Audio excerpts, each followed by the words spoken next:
Hello guys, ನನ್ನ mini blog 2 ಇದಾಗಿತ್ತು. ವರ್ಷದ ಕೊನೆಯ ದಿನ ಅಂದರೆ ಡಿಸೆಂಬರ್ 31, 2024 ನಾನು ನನ್ನ ಅಮ್ಮ ಹಾಗೆ ಪಾಪು ಚಾರ್ವಿಕ್ ಎಲ್ಲಿಗೆ ಹೋಗಿದ್ವಿ ಅಂತ ಅಂದರೆ ಅವರೆಕಾಳು ಮೇಳಕ್ಕೆ ಹೋಗಿದ್ವಿ. ಆಟೋದವ್ರಿಗೆ ಅವರೆಕಾಳು ಮೇಳಕ್ಕೆ ಹೋಗಿ ಕರ್ಕೊಂಡೋಗಿ ಅಂತ ಅಂದರೆ ವಿ ಪುರಂ ಸ್ಟ್ರೀಟ್ಗೆ ಕರ್ಕೊಂಡೋಗಿ ಬಿಟ್ಬಿಟ್ಟಿದ್ರು. ಅದಾದಮೇಲೆ ಅಲ್ಲಿಂದ ಬೇರೆ ಆಟೋ ಮಾಡಿಕೊಂಡು ತಿರ್ಗಾ ಮತ್ತೆ ಬಸವನಗುಡಿ ನ್ಯಾಷನಲ್ ಗ್ರೌಂಡ್ ಹತ್ರ ಬಂದು ತಿರ್ಗಾ ಅಲ್ಲಿರೋ ರಶ್ಶು ಮತ್ತು ಬಿಸಿಲು ನೋಡಿ ಸುಸ್ತಾಗಿ ಒಂದು ಕಡೆ ಕೂತ್ಕೊಂಡು ಬಿಸಿ ಬಿಸಿ ದೋಸೆ ತಿನ್ನೋಣ ಅಂದ್ಬಿಟ್ಟು ಫಸ್ಟು ದೋಸೆ ತಿಂದ್ವಿ. 90 ರೂಪಾಯಿ ಒಂದು ದೋಸೆ. ನೋಡೋಣ ಬೇರೆ ಟ್ರೈ ಮಾಡೋಣ ಅಂದ್ಬಿಟ್ಟು ಅವರೆಕಾಳು ಗೋಬಿ ಮಂಚೂರಿ ಮಾಡ್ತಾಯಿದ್ರು. ನೋಡಿದ್ವಿ, ತುಂಬ ಎಣ್ಣೆ ಇತ್ತು.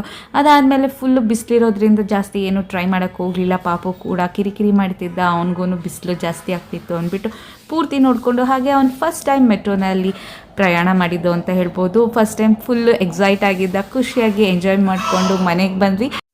ಸೊ ಇದಾಗಿದ್ದು ನಮ್ಮ ವರ್ಷದ ಕೊನೆಯ ದಿನದ ಮಿನಿ ವ್ಲಾಗ್.